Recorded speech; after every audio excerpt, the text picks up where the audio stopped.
The Billy Graham rule. That's what we're going to talk about today. The Billy Graham rule is something that really sucks.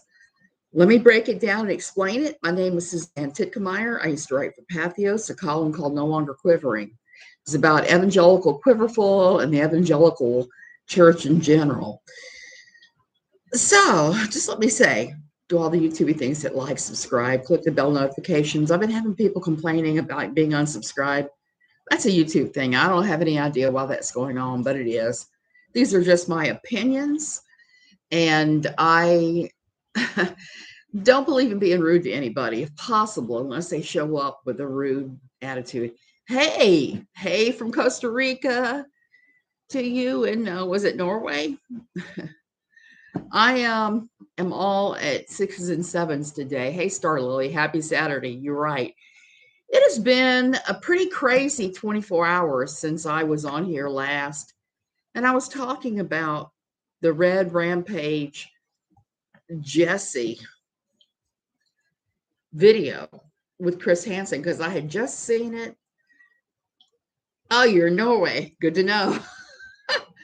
And I was really surprised when I did one of those ancestry type kits, one of those DNA kits, to find I have some Scandinavian heritage. I had no idea. But there was the tiniest bit there. And I had to research why later, but that's a whole different story. So yesterday we're talking about Red Rampage Jesse in this thing. I've seen the video that Chris Hansen did, but I haven't seen all of the most host videos leading up to that. So today it's raining. Star Lily, I would like to go somewhere else besides here because we're having our 6 weeks of intense rain, and I would just like to go anywhere where it's sunny right now. I need sun.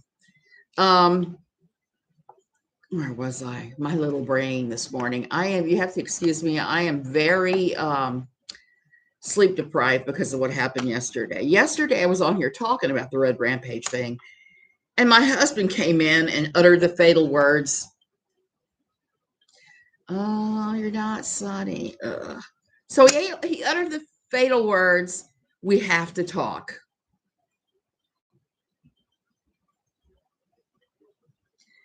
Red's Rampage is a lady that also went by the name Jessie.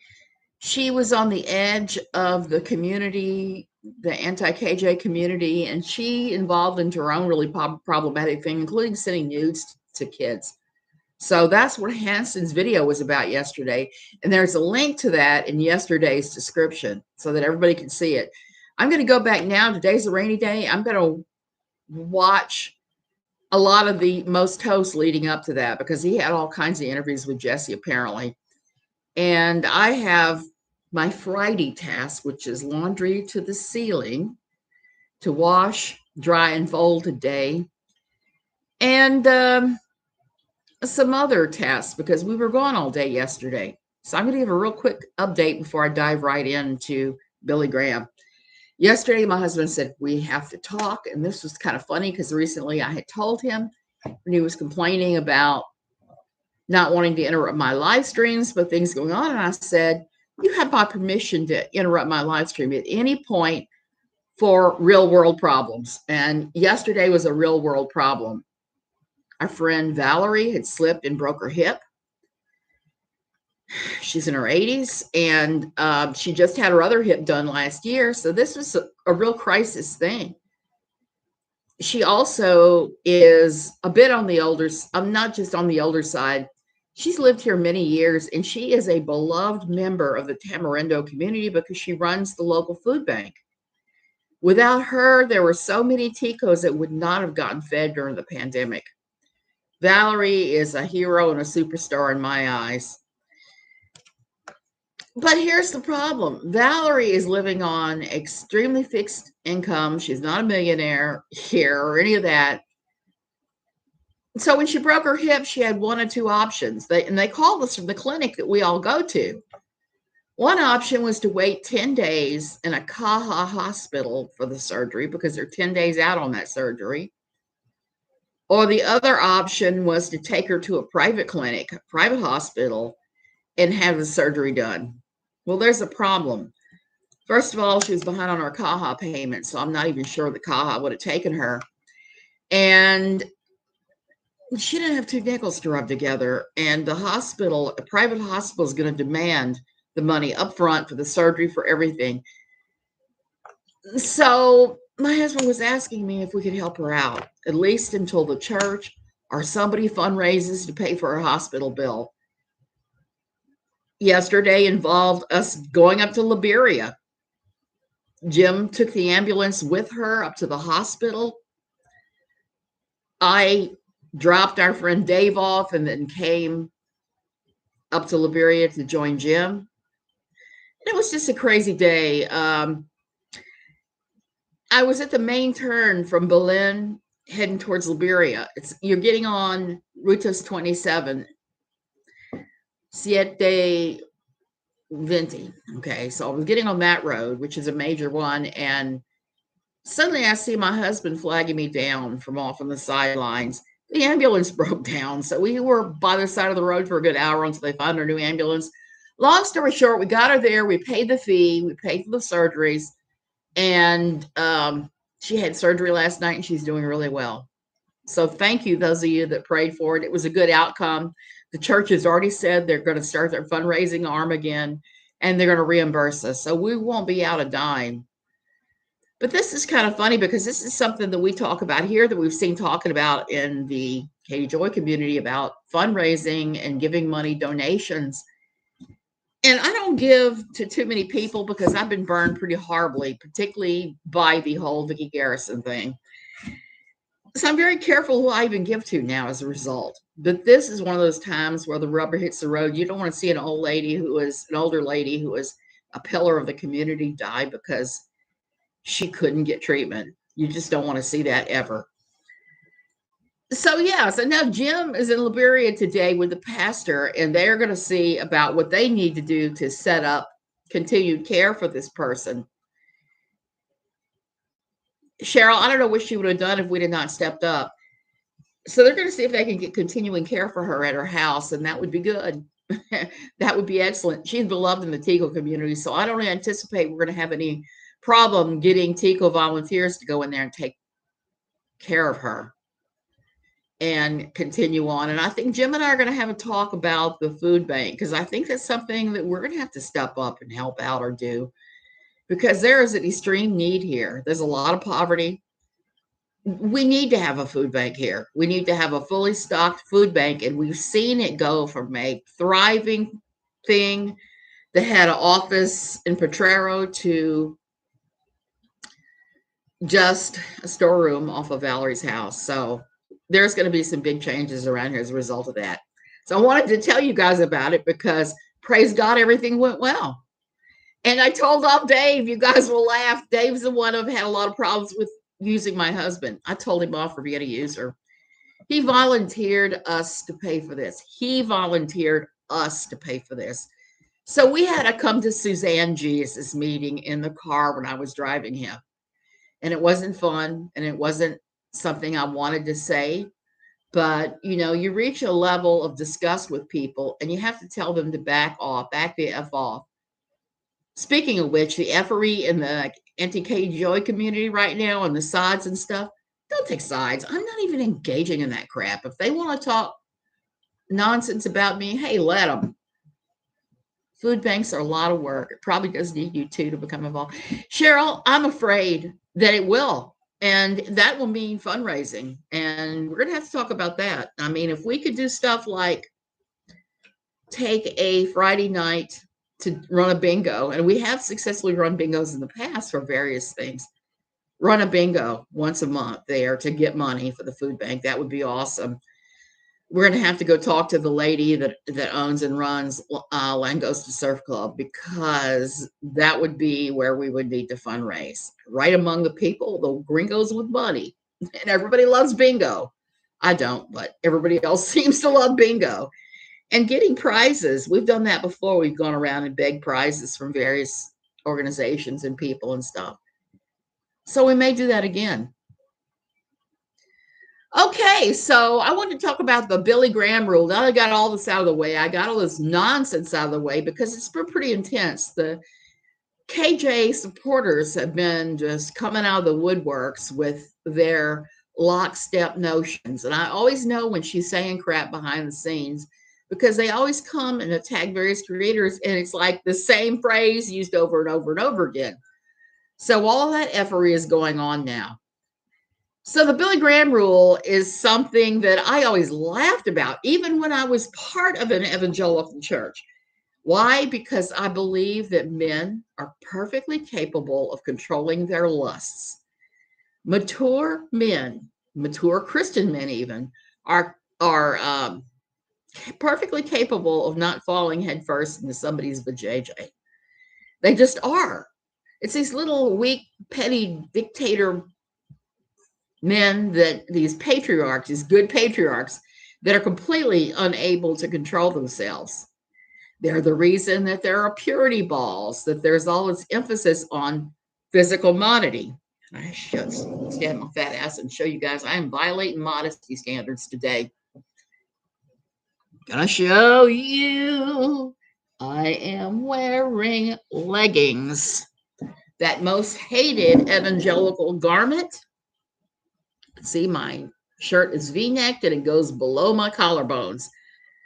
So I have just gone totally rogue on evangelical purity standards of dress here, even though I'm wearing a long tunic and not a damn thing is showing. So the whole thing with modesty is just the most ridiculous thing. And then you throw this: men cannot be around women. If they're around single women, they're going to fall into that woman's vagina. It's just the stupidest, most insulting thing. The Billy Graham rule, if you're not familiar with it, says a man should never be alone with a woman except his wife or his mother. That's it. And that makes her awkward if you're trying to have a meeting with someone and it's a serious meeting. You're trying to say, hey, we need to do this. Let's call off the troops and fund this, do this, go there. If you're doing that stuff, it becomes a very, very difficult thing to do because these guys are just like, nope, I won't be alone with women. It's like, I'm middle-aged. I don't want you. Keep your pants on, dude. So I had first ran into that in my old church, and I had made fun of it a number of times, including the time when I had to have a meeting with the pastor because my father had passed. So this is back in the late 90s, and I forgot what the issue was even. Men love saying they're the stronger sex until their sexual conduct comes to play, and then they put it on women. That's exactly right. And evangelical Christianity makes women the gatekeepers to all sex, which women shouldn't be gatekeeping a damn thing. Sex is something that should only be between the participants and nobody else's business. Nobody in or out of the church. Nobody's. If you're not breaking any laws, I don't want to know about it. I mean, that's my philosophy on it. So the Billy Graham rule says that that's the only way you can make sure that no one ever accuses you of molesting them, that you won't be tempted.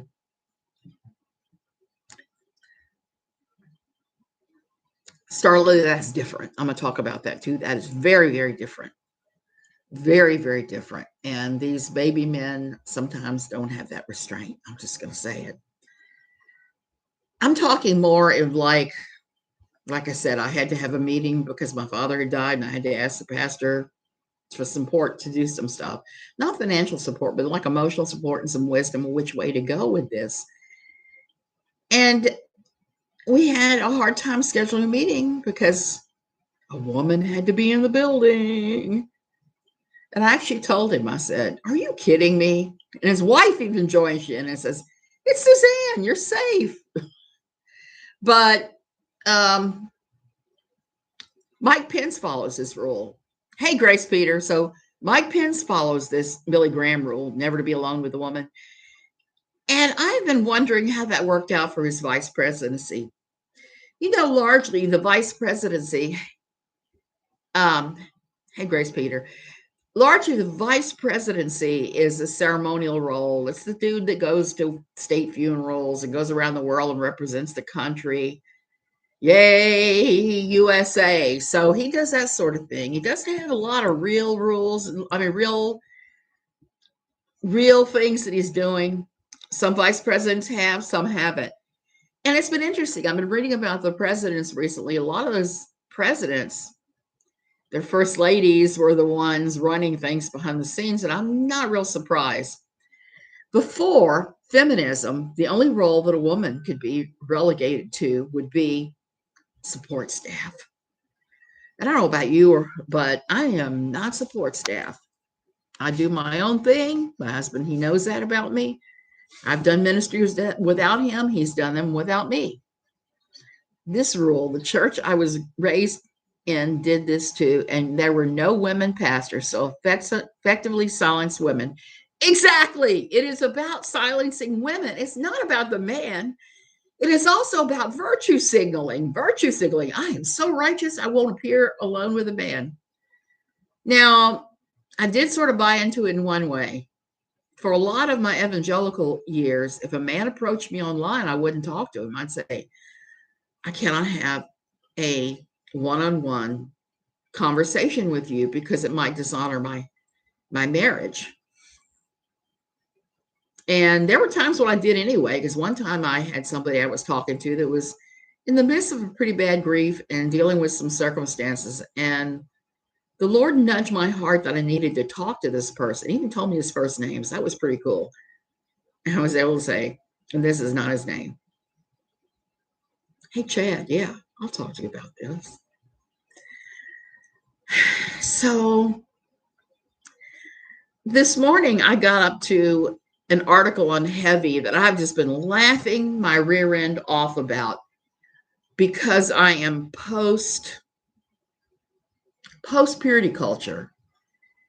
And I want to read you the hysterical list from this article because this woman is making fun of the whole Mike Pence rule, they call it, the Mike Pence, the Billy Graham rule of women and men not being together, and writing as if she's a pompous, pious, evangelical woman who believes her husband will fall into any stray rogue vagina out there if he's alone with it, which is so insulting to men and women on every level.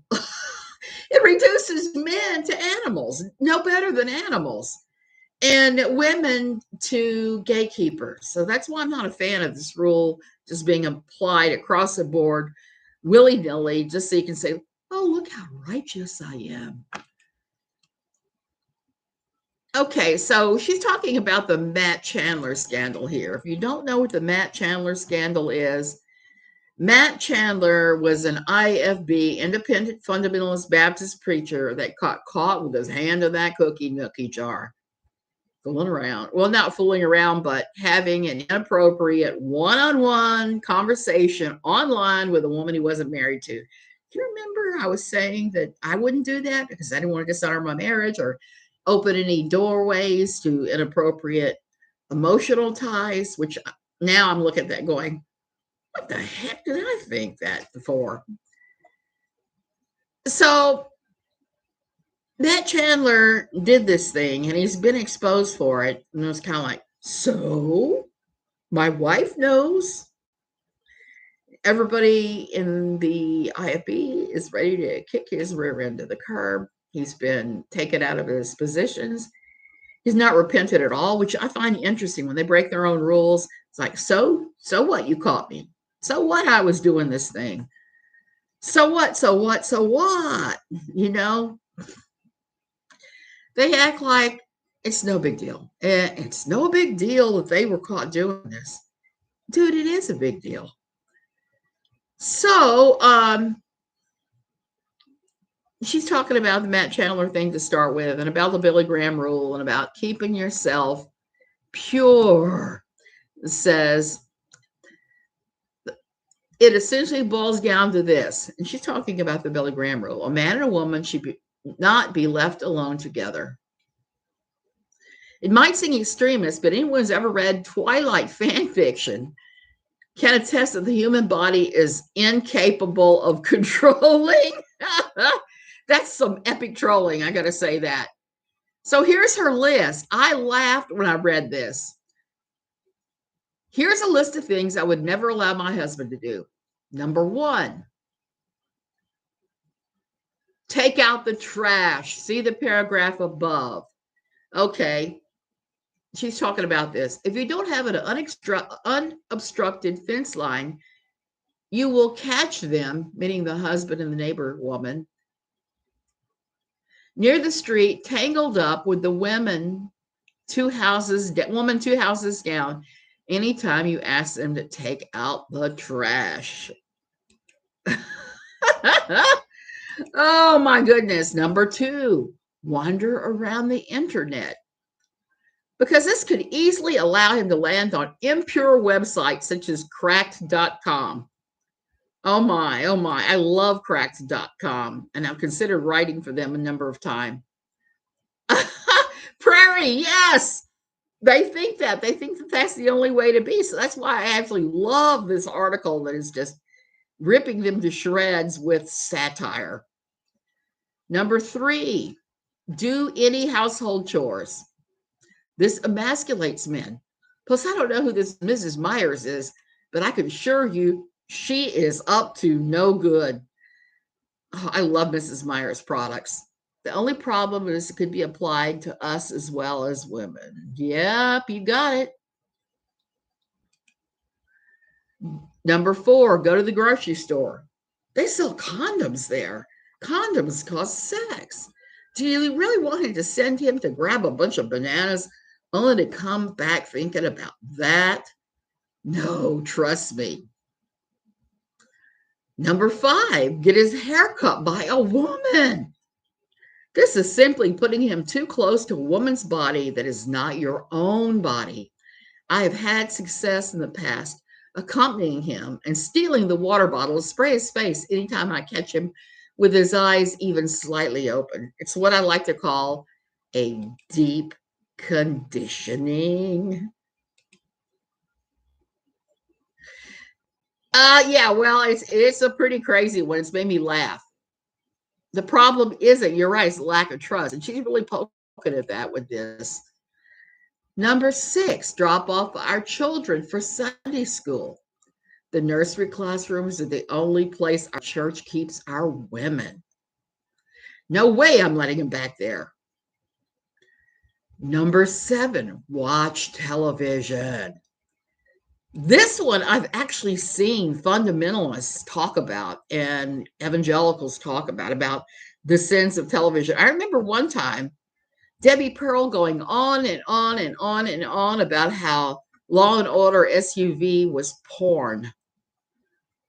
I watch that show. I don't see any porn. I see violence against women is what I see. I see horrible violence against women. I see them highlighting the issues of women being molested and treated poorly.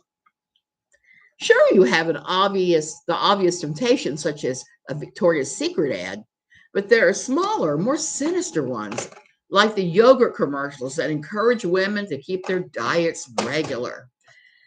Jeremiah, her husband, does not know women can poop. I find it best if your husband has no idea how any part of the female body works. Oh, yeah, I can't wait for the new season either. So that one really makes me laugh because there are guys in the evangelical world that think that women don't go to the bathroom the same way as men, that don't understand that women can fart, belch, make stinky things just as easily as any man. It's actually healthy to deal with your bodily things than it is to bottle them up like this and explode. I had no idea about that, but I was watching Dr. Wagner one time explaining about gas and how if you withhold your gas and you're hanging on to it, it shows up in x-rays and it can cause all kinds of digestive problems. I had no idea. Maybe why a lot of women have digestive issues because of nonsense like this. It really does happen. Number 8, go to the beach. Swimsuits. Number 9, go to the beach. Swimsuits. It is satire. This is satire I'm reading. The whole swimsuits thing was funny because we did have a attempted cultural warrior for evangelicalism that wrote a long ranty piece about girl swimsuits and how it was causing her teenage son to lust.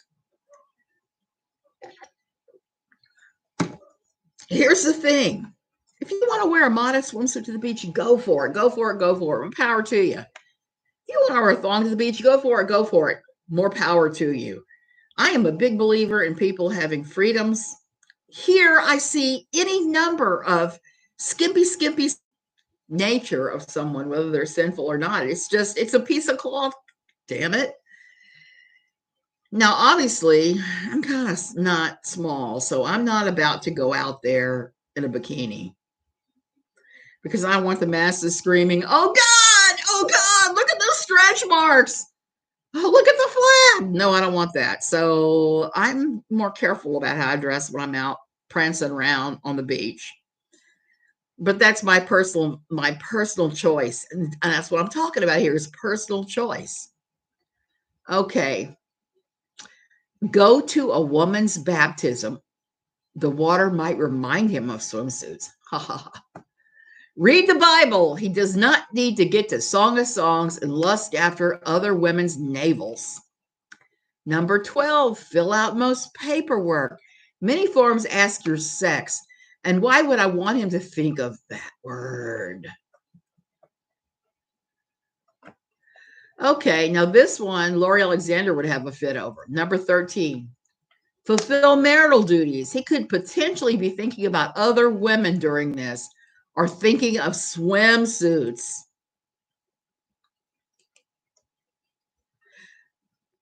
Either. I just need naked, fat, saggy beach. Yeah, I think about that too. It's like, let's have a takeover of the beach. All of us have less than perfect bodies. And you would never catch me out there topless, even if I was thin, because I've got some not very pretty surgical scars on my breast because of having had things removed. Okay. Number 14, send a work email. It might be received by a woman coworker, which will obviously lead to sex. Number 15, look out the window. Sometimes women runners pass our house. Not okay. And the last one is think. This one should be self-explanatory. And like I said last week, I think it was last week, churches like to keep you busy so you will not think. Not thinking is what they're counting on to keep you hooked into the most toxic and ridiculous things, like purity balls, like saying that women are supposed to dress a certain way.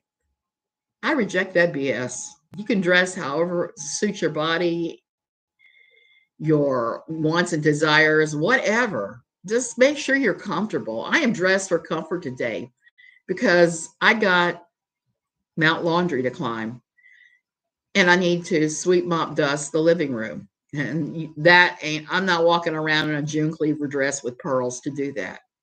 It just is not happening, no matter what any quiverful evangelical, I'm having lyrical brain now, attempted cultural enforcer may have to say. Just like I'm not getting all made up to do it either. So one of the most awful messages of evangelical about male-female relationships is to be attractive, but don't be too attractive. Wear some makeup, but not too much makeup. Wear attractive clothing, but clothing that's not that attractive.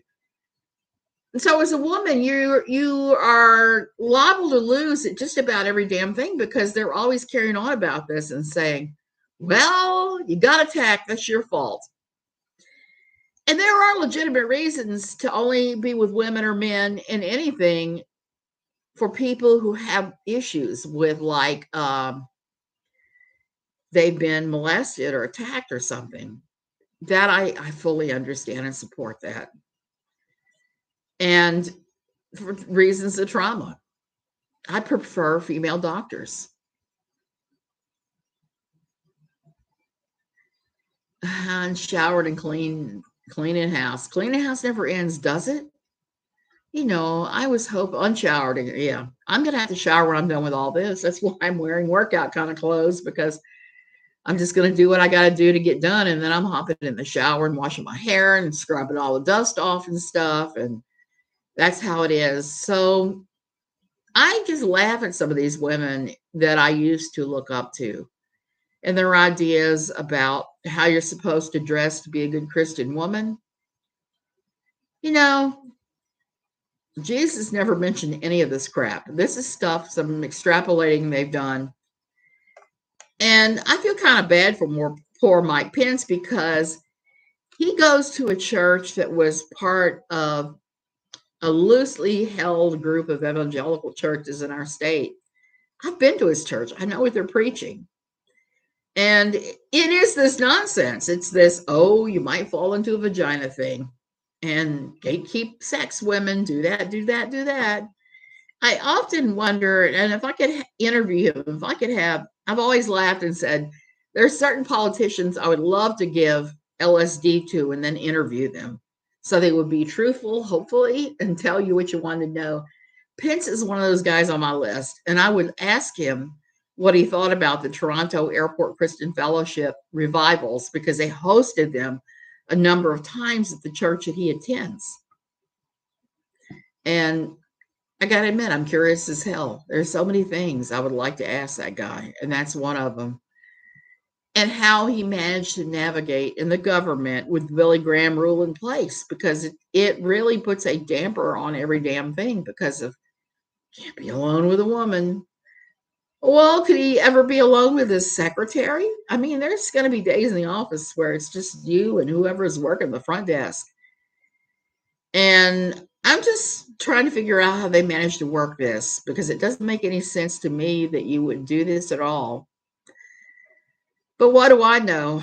I'm on the outside now. I'm on the outside of their little circle, and I can no longer ask them these questions. Just a shame. So and I've talked before about the purity culture thing and about giving away pieces of your heart, and their thoughts that you have to just hold every little bit of your emotions to yourself until you meet Mr. Right. No. I've always found that when you give your heart away to other people, to causes, to anybody and anything that makes your heart beat fast, whether it's the dog and cat rescue or it's your teenage crush on television. The nice thing about hearts is they're kind of almost a thing, expandable, never ending. You can give and you get. When you give away pieces of your heart, as they call it, pieces of your heart enlarges, and more you get things back. That's how I was fine yesterday with giving, with paying for this woman's surgery until we could fundraise and pay it back, because it needed to happen. And if we're going to be practicing Christian love in action, that needs to happen. We need to step up and do those things. Those who can should help. So now you've heard it all. My youngest daughter struggled with the purity thing, and she used to get on to me all the time about what I wore around the house. Like if I wore this, she would say something about, Mom, your cleavage is too much on display. You need to be putting on a shirt that is more like this. And I would say, Laura, no, I'm going to keep wearing this thing. Now, granted, I didn't show up at church like this. I toed the line as far as the modesty culture that was pervasive at our old church, because I knew that that's what they required. But she didn't. She was like sold out, calling herself a straight edger, and just was very careful about everything like that. As women, we have way too much crap to worry about before you even add in all these stupid rules of evangelical town. We do the majority of the housework. We do the majority of everything you could think of.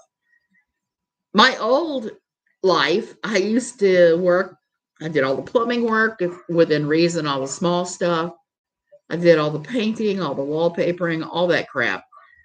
On top of the usual cleaning the house from top to bottom because my husband worked long hours in the city. So as women, we're always told, should. Hey, Aussie. And it's impossible to keep up with that. Earlier, I saw a quiverful enforcer wannabe say that it is a privilege for her to serve her husband and to be utterly exhausted, to be pushed to the point of collapse and exhaustion in her submission to him and her cleaning the house and everything else, which is ridiculous. You know, you look at the Bible, even Jesus rested, but these people want to say, no, you're not allowed to have needs, or you got to keep working to be submissive around the house and every other way. The man doesn't lift a finger, he's king. And you end up with these really twisted theology about around sex. And you end up with a lot of people who are extremely hurt. It doesn't work well for very long. Hey, Hermes. And what happens is people have mental breakdowns eventually, or physical exhausted. I know so many people that post Fundy Town were diagnosed with adrenal insufficiency. I was brought up in a very Catholic house with 5 brothers, and I had to cook and clean while I did nothing. Honestly, that is what I'm talking about. I'm talking about the women gatekeep. They gatekeep the sex. They make sure that men aren't tempted by them, which is silly. And they have to do everything else, and with a smile, and pretend they're submitting, that this is submission, that they're doing everything. It's not submission. It's being a slave to something or someone. And I am not a fan of that. So when these weak, whiny little evangelical men come around me and start talking that BS, I'm kind of like, you can talk to my hand now because you've lost any right to talk to me. Like I said, I had to come to Jesus with our friend yesterday because he was saying some. Andrea Mills did that and put her in early grave. I've seen it put people in the early grave. I've seen women that ignore regular checkups, that won't go and get pap smears or breast exams or the boob squashing thing that I hate so badly. Her youngest was 13 months old. Oh, I've seen this happen so many times. And so they ignore this and they won't even get preventative care. And then they turn up with cancer or whatever, and it is an early grave. Whereas a man gets a paper cut and he's running off to the doctor in that culture. So women are denied even basic care. They're denied things that make you wonder if evangelical Christianity believes that women are actually human or not. Unfortunately, it's still really relevant today. Aussie, that's why I speak out on these things. You know, when I wrote for NLQ, it was like 9 years and 7 months, something like that. And I wrote about this crap all the time. When I left, I thought, well, I won't be having to do this any longer. I can just go on and live my life and write about other stuff. And I took a long break from even thinking about this stuff, but I get pulled back in because I see people misinterpreting what's being said and saying, oh, it means this. And they don't have a clue because they've never been part of the culture. They don't understand the relevance of this. They don't understand that to put the Pence rule in place puts women at risk. It puts women at risk in ways that are completely different. And like I said, that doesn't take into account the trauma that some of us have suffered, that we can't be around men. I said earlier, I try to only use female doctors for a reason. And one of the reasons is I have had male doctors, pompous male doctors, act like I was crazy instead of I was sick, even though my most kind, compassionate, and um, knowledgeable doctor who actually got me a diagnosis as male. Have you seen the channel Girl Defined? They're so brainwashed. I'll see. Not only have I seen that channel, they came after NLQ one time. They came after No Longer Quivering.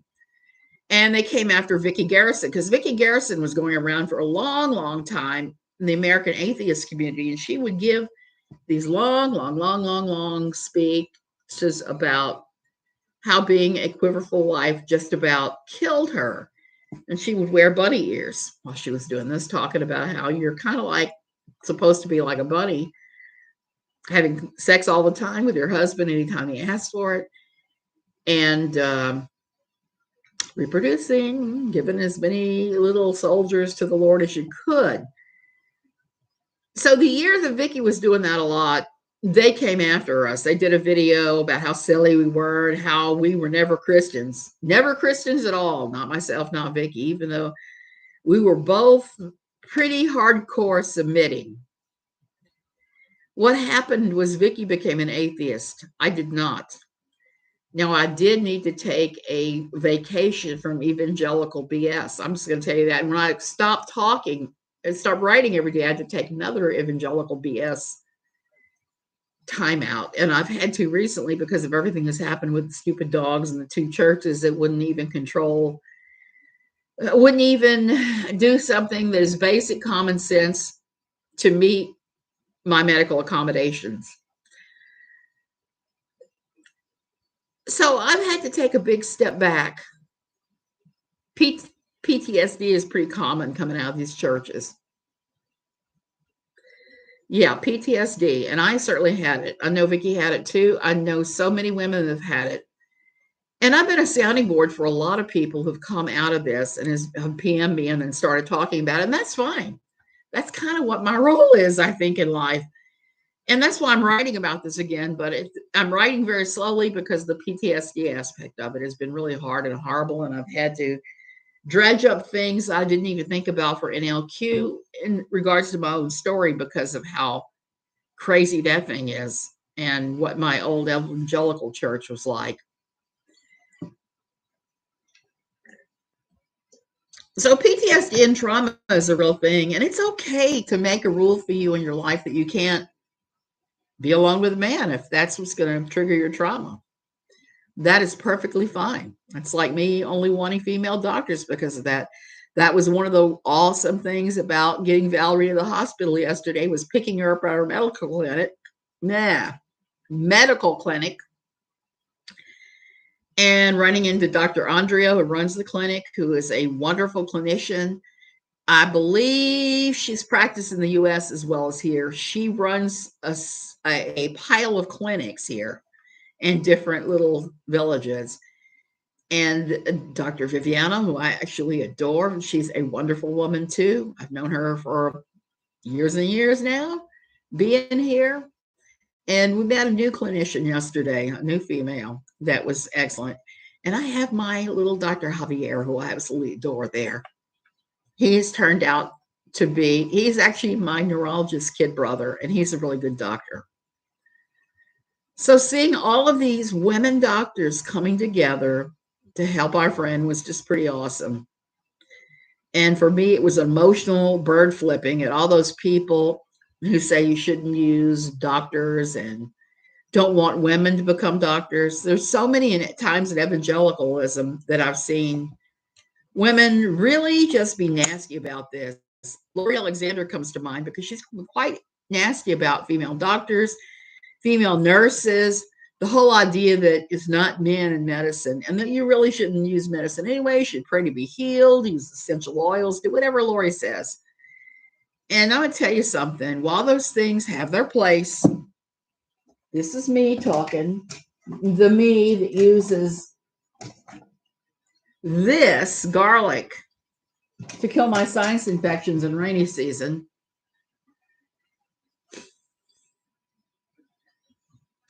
So, but I'm also a big fan of going to the doctor when you need it.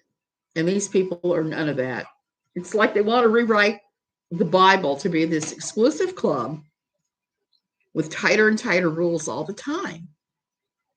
And that's just not how life works. I think about Jesus sending the guy to the physicians to get confirmation that he was healed of whatever it was that he had. I think it was a guy with a skin condition. I remember reading, I think. It's been a long time since I picked up a Bible and done intense reading. I read snippets every night, but never sit down and just reread whole chapters any longer. Lori is the worst because she will go out of her way to throw rocks at any woman who is not living a life exactly like her. And there's a chapter in my book where I talk about your opinions are not necessarily God's. I really, you want to write a book too about all this? You should. It does affect women, and that's really the primary focus of my book is how this really shorts. It really shortens our lives. It does all kinds of stuff when we start trying to play by those rules. I hated it. I freaking hated it. My husband wasn't comfortable either with this whole submissive thing.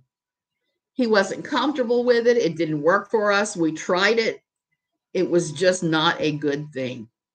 You absolutely should, Aussie. You should write a book. But I'm going to caution you that when you're writing this book, you're going to have a fair amount of your PTSD coming up. And there are times you're just going to have to sit with it and let it pass before you can write about these things. For me, my husband's reminded me of things like the two ladies that were playing with angels that it was just, I'd erase that out of my mind because I've described this a few times. We're jumping around and playing with angels and claiming all this stuff. And at our Bible study, our home Bible study, and it just flew out of my mind because they weren't even the weirdest thing I was dealing with when we were hosting those Bible studies. At the time, we had a guy who liked to shame women. If you get them alone, say your skirt's too short, your top's too tight. He liked to shame women. He shamed a 19-year-old unmarried pregnant woman that I knew of that came to our Bible study, got her alone, and told her she was sinning by being there because she was showing off her sin to everybody. He was there. There was another guy that kept trying to take over the music, even though I was tasked with that because I was the host. Would whip out his guitar and start singing his I like Jesus, Jesus likes me, his little simple songs he'd written, not at anybody's invitation. Then we had a couple other people that like to throw rocks over various scripture interpretations and things. I do, but I was riding herd on all these people and trying to conduct a Bible study with, with dignity and respect. And because I was dealing with these people that were so problematic frequently, my husband and I used to take a Xanax about 3:00 in the afternoon on the days that we hosted this thing. I would take another one right before it. And that was the only ways I managed to stay calm. And the ladies that were playing with the angels and rolling on the floor and saying that they saw this or that did all the supernatural weirdness, I finally concluded because they did it everywhere we went and they did it all the time. It was kind of like if, say, there was a naked man in the, that one. That one. It's kind of like if you saw a naked elderly man in the middle of the traffic circle, the town traffic circle, and he's out there and he's doing the Watusi for all he's worth. The first dozen or so times you drive past him, you'll be staring and going, oh my, what did I just see? Oh no. And then after a while, it's like, you just go past and you don't even notice him there. I've come to conclude that I didn't even register them being there doing that stuff because I'd seen them do it everywhere. And it was just like part of the scenery. It didn't even register with me because he was like, I can't, well, I had to get so-and-so I had to get Ned Flanders to stop attacking the 19-year-old pregnant woman. I had to get so-and-so to stop doing this. And I had to do this nicely, gently, and graciously. And when I was really feeling like pulling out brass knuckles. I know this is not brass knuckles, and go bam, hitting somebody in the head, because it was ridiculous, some of the things that they would say and do. And it was all about judgmentalism. It was harming people. And I could not get over that. There were so many people up there that thought their every thought was God's thought. And woe be it to you if you told them that God telling them to move to Africa and them taking a pin and throwing it at the African map to determine where they're supposed to go was ridiculous. They would fight you to the death over stuff like that. And you would be like, okay, I'm not going to fight with you over this. And that goes back to the anti-Katie Joy committee and all the people are fighting. It's like, you have your little thing, you have your theology, and you just run with that. But guess what? I'm not fighting. Now, I may issue a copyright strike if I see you've used one of my personal photos that I took because I hold the copyright and you don't. I might do that. But I'm not going to fight with you over anything because it's just too silly. It's just silly. Doesn't matter. Hill of beans. I can tell you yesterday, having sat with our friend in the ER all those hours, in the grand scheme of things, none of this matters. What matters is loving other people, kindness, giving and receiving it, learning to love others and love yourself, forgiving yourself. Forgiving yourself can be a really huge thing. Even to this day, as I'm writing this book, things are coming up that I'm just cringing and feeling guilt for, that I know I just need to deal with it and move on. There are times when I should have spoken up that I stupidly kept my mouth shut because I didn't want to rock the boat. Okay, you guys, it is all about respect and love, and it really should be. It should be. I'm going to go ahead and go. Thank you for being here with me. Thank you for those of you that prayed for Valerie. I'm sure she appreciates that greatly. And have a wonderful day.